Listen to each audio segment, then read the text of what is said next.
Hello नमस्कार, मैं doctor Surendra खंसली ज्योतिष आचार्य ज्योतिष की इस नई श्रृंखला में आपका स्वागत करता हूं। आज बात कर रहे हैं हम मकर राशि की, जो कैप्रिकॉर्न साइन है। कैप्रिकॉर्न साइन में हम ये देख रहे हैं कि जो ये कैप्रिकॉर्न साइन है ये कार्मिक राशि है। ठीक आज जो कालपुरुष की कुंडली देखते हैं, कालपुरुष की कुंडली का जो अभिप्राय है वो ये है कि मेष राशि से और मीन राशि तक जो ये एक सीक्वेंस में एक राशियों का विश्लेषण ये है कालपुरुष की कुंडली। कालपुरुष की कुंडली के हिसाब से ठीक जो दशम जो हाउस है ये मकर राशि का गिना जाता है। ये मकर राशि से संबंधित होता है। इसका मतलब है कि कार्यों के प्रति ध्यान देना और अपनी सर्विसेज को अपनी यूटिलाइज करना उस क्षेत्र में जिस क्षेत्र में कि आप बहुत अनुभव प्राप्त कर चुके हैं, उसी क्षेत्र में लगाना और उसी क्षेत्र में बहुत आगे बढ़ जाना, ये है कार्मिक राशि। अब मैं आपको ये बताना चाहूँगा कि किसी भी राशि का विश्लेषण करने के लिए दो तीन चीज़ें बहुत महत्वपूर्ण होती हैं। वो होती है आपकी दशा और आपकी अंतर्दशा। उस समय आपकी दशा क्या चल रही है और आपकी दशा अंतर्दशा क्या चल रही है, ये आपका प्रारब्ध से और जन्म के समय जो नक्षत्र उदय हुआ था उसके अनुसार इस समय आपकी दशा और अंतर्दशा आ जाएगी। अब दूसरा जो महत्वपूर्ण पहलू होता है वो हमने ये देखना पड़ता है कि यदि 1 और 8 इन दोनों की दशाएं हैं तो आपके जो लॉर्ड होंगे वो होंगे मंगल, और मंगल आपके 1, 5, 9 या 1, 4, 7, 10 में हैं, उनके भाग्येश हैं। तो आप ये समझिए कि बहुत अच्छी प्रोग्रेस होने वाली है। इसी तरह से यदि 3 और 6 की आपके पास दशा और अंतर्दशा है और उनके जो लॉर्ड हैं वो बुध हैं, तो बुध आपके 1, 4, 7, 10 या 1, 5, 9 में बैठे हुए हैं, तो दशाओं का प्रभाव बहुत अच्छा होने वाला है। इसी तरह से 2 और 7 जो सेकंड और जो 7th है, इन दोनों की दशा, और यदि शुक्र उनके लॉर्ड हैं और उनकी जो शुक्र है वो 1, 4, 7, 10 या 1, 5 और 9 यदि यहाँ पर है 1, 4, 7 और 10, 1, 5, 9 ये धर्म त्रिकोण में हैं और इस तरह से यदि केंद्रस्थ हैं तो प्रभाव बहुत अच्छा होने वाला होता है। मकर राशि जो है, कैप्रिकॉर्न जो साइन है, इनके जो नक्षत्र हैं वो हैं उत्तराषाढ़ा और हास, उत्तराषाढ़ा, श्रवण और धनिष्ठा। उत्तराषाढ़ा, श्रवण और धनिष्ठा।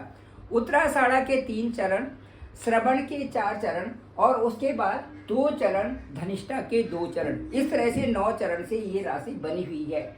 मुख्य रूप से विश्लेषण करते समय ये भी देखना है कि कौन से ग्रह आपके उच्च के हैं और कौन से ग्रह आपके डेबिलिटेड हैं या नीच के हैं जन्म के समय में, जबकि आपका नक्षत्र उदय हुआ था और जिससे आपकी राशि बनी। जो सबसे महत्वपूर्ण चीज होती है वो होता है आपका प्रारब्ध। प्रारब्ध मतलब जो पूर्व जन्म से आपके साथ में अब चला आ रहा है वो आपका प्रारब्ध है। प्रारब्ध का मतलब ये है कि आपकी दशा और अंतर्दशा में आपको बहुत कुछ देने वाली है, वो है आपका प्रारब्ध। तो प्रारब्ध से भी आपकी दशा और अंतर्दशाओं पर बहुत अधिक प्रभाव पड़ता है। चलिए शुरुआत करते हैं। आपकी जो राशि है, मकर राशि है, उनके जो लॉर्ड है वो हैं शनि। शनि की स्थिति ठीक यदि इस समय मकर लग्न से देखी जाती है, मकर लग्न से देखें तो 3rd हाउस में शनि की स्थिति बनी हुई है। जिन लोगों का भी मकर लग्न है उनको मैं बताना चाहूँगा, यदि मकर लग्न आपका है तो 3rd हाउस में इस समय सैटर्न ट्रांजिट कर रहे हैं। सैटर्न का ट्रांजिट 3rd हाउस में बहुत कुछ देने वाला होता है, क्योंकि सैटर्न अपने आप में एक तो पराक्रमी है, दूसरा मेहनती है, तीसरा ऑनेस्ट के रास्ते पर और धर्म के रास्ते पर चलने वाले हैं। इसलिए जो तीसरा स्थान है ये इन सबको बताता है कि आप मेहनत से, आप अपने पराक्रम से और आप अपने ऑनेस्टी से बहुत आगे पहुंचने वाले हैं। यदि शनि की दशा और शनि का जो 3rd हाउस है वहीं पर यदि शनि की दशा भी चलती है और यदि आपके जन्म समय में भी शनि थर्ड हाउस में है, तो आप ये समझिए कि जैसे ही शनि की दशा और महादशा आएगी उस समय आपको बहुत कुछ मिलने वाला होगा। अब मैं आपको ये बताना चाहता हूँ कि जो मकर लग्न कैप्रिकॉर्न जो एसेंडेंट है, एसेंडेंट के हिसाब से यदि हम देखते हैं, केवल आज हम आपके ही लॉर्ड यानी कैप्रिकॉर्न के जो लॉर्ड हैं सैटर्न, उन्हीं की शनि की ही बात करेंगे। सैटर्न यदि पराक्रम हाउस में है, यदि आपका मकर लग्न है, यदि कैप्रिकॉर्न एसेंडेंट है और पराक्रम के हाउस में थर्ड हाउस में यदि सैटर्न है, तो यहाँ से आपको धन से संबंधी वृद्धि करेंगे, यहाँ से आपकी पर्सनालिटी को बढ़ाएंगे, आपकी धन से संबंधित वृद्धि होगी, आपके यहाँ से विदेशों से संबंधित जो भी कार्य हैं वो सफल हो रहे हैं, साथ साथ में कामकाज के फील्ड में आप आगे बढ़ रहे हैं, टेक्निकल फील्ड में आगे बढ़ रहे हैं, और उसके बाद नई टेक्नोलॉजी और जो आपका जो प्रोफेशन है, चाहे वो टीचिंग से संबंधित है, चाहे वो आपका टेक्निकल संबंधित है, चाहे आपका मार्केटिंग से संबंधित है, इन सब चीज़ों में यहाँ से वृद्धि करेंगे। इसके साथ साथ में मैं ये कहूँगा कि जो शनि की थर्ड हाउस में अप्रोच होती है, जो थर्ड हाउस में एक विशेष प्रकार की उसे कह सकते हैं कि पर्पसफुल अप्रोच होती है शनि की थर्ड हाउस में। यदि शनि की ही महादशा है तो बहुत कुछ यहाँ पर शनि देने वाले बन जाते हैं। इसके साथ साथ में हम ये देखेंगे कि पारिवारिक माहौल, जहाँ पर कि आपकी साढ़े साथी के साथ में आपका जो पहला फेज था वो बहुत खर्चे का था, दूसरे फेज पे आपके मन पर बहुत प्रभाव था, और थर्ड फेज में आपके परिवार के साथ में बहुत अच्छी ट्यूनिंग नहीं थी। लेकिन अब जब शनि आपके थर्ड हाउस में चले गए हैं तो यहाँ से परिवार का माहौल भी अच्छा बन रहा है। ये सारी चीज़ें आपके साथ है। यदि एस्पेक्ट देखें, यदि दृष्टि देखें, शनि की दृष्टि देखें, तो शनि की दृष्टि मकर लग्न के हिसाब से शनि आपके थर्ड हाउस में है, और यहाँ से पहला जो एस्पेक्ट है, जो पहली दृष्टि है, वो है आपके फिफ्थ हाउस पे। फिफ्थ हाउस यानी कि आपका संतान का स्थान, फिफ्थ हाउस यानी कि यहाँ पर शुक्र का स्थान, और फिफ्थ हाउस यानी यहाँ पर एजुकेशन से संबंधित स्थान, फिफ्थ हाउस यानी संतान से संबंधित ये स्थान आपका है। इसमें संतान से संबंधित सुख की प्राप्ति होगी, या संतान की उन्नति की प्राप्ति होगी, या संतान से आपको बहुत सुख मिल रहा होगा, ये इस समय कह सकते हैं। क्योंकि शनि यदि मकर लग्न आपका है तो शनि थर्ड हाउस में है, एस्पेक्ट आपके सीधे फिफ्थ हाउस को कर रहे हैं।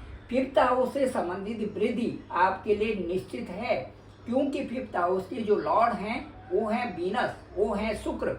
एजुकेशन से संबंधित आपकी उन्नति होगी, आपकी संतान की भी एजुकेशन से संबंधित उन्नति होगी, और वीनस के हाउस होने के नाते आपकी यहाँ पर आपकी एक तो जो जर्नी होंगी, धार्मिक क्षेत्रों की जर्नी हो सकती है, फॉरेन आपकी ट्रिप हो सकती है, और उसके साथ साथ में संतान से संबंधित उन्नति, और लंबे समय से जो कार्य रुके हुए हैं वो कार्य, वो प्लानिंग्स आपकी पूरी होंगी। इसके साथ साथ में जो शनि की जो सप्तम दृष्टि है उससे संबंधित आपका भाग्य का उदय हो रहा है, इकोनॉमिकली आप स्ट्रांग हो रहे हैं, और साथ साथ में आपकी जो करियर में उन्नति इस समय दिख रही है। इसके साथ साथ में यदि दसम स्थान को भी देखें तो दसम स्थान भागदौड़ से संबंधित भी है, लेकिन जुलाई से नवंबर तक यदि अच्छा एफर्ट्स आप करते हैं तो आपको उसके बाद बहुत अच्छा रिजल्ट इसमें मिलने वाला है।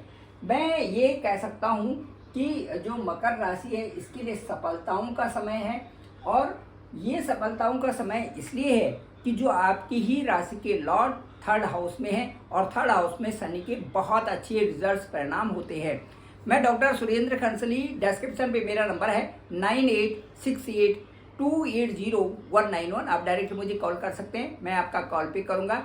जानेंगे कि आपकी दशा अंतर्दशा क्या है, साथ साथ में दशाओं के साथ में ये जानेंगे कि आपके नवांश, आपकी जन्म कुंडली और आपकी गोचर कुंडली क्या कहती है, साथ साथ में आपकी दशा और अंतर्दशा जो बहुत महत्वपूर्ण है, क्या रोल अदा करते हैं और आपके लिए अच्छे योग कब बनने वाले हैं। आप डायरेक्ट मुझे कॉल कर सकते हैं। मेरा डिस्क्रिप्शन पे नंबर है 9868280191। मैं आपका कॉल पिक करूंगा और साथ में जो भी मुझे अनुभव होगा जरूर आपसे शेयर करूंगा। मेरे इस चैनल को डॉक्टर सुरेंद्र खंसली नामक इस चैनल को आप लाइक करें, शेयर करें, सब्सक्राइब करें, सभी लोगों तक भेजें ताकि सबको इसकी जानकारी हो सके। Thank you very much. आप सभी लोगों का आभार, आप सभी लोगों का धन्यवाद।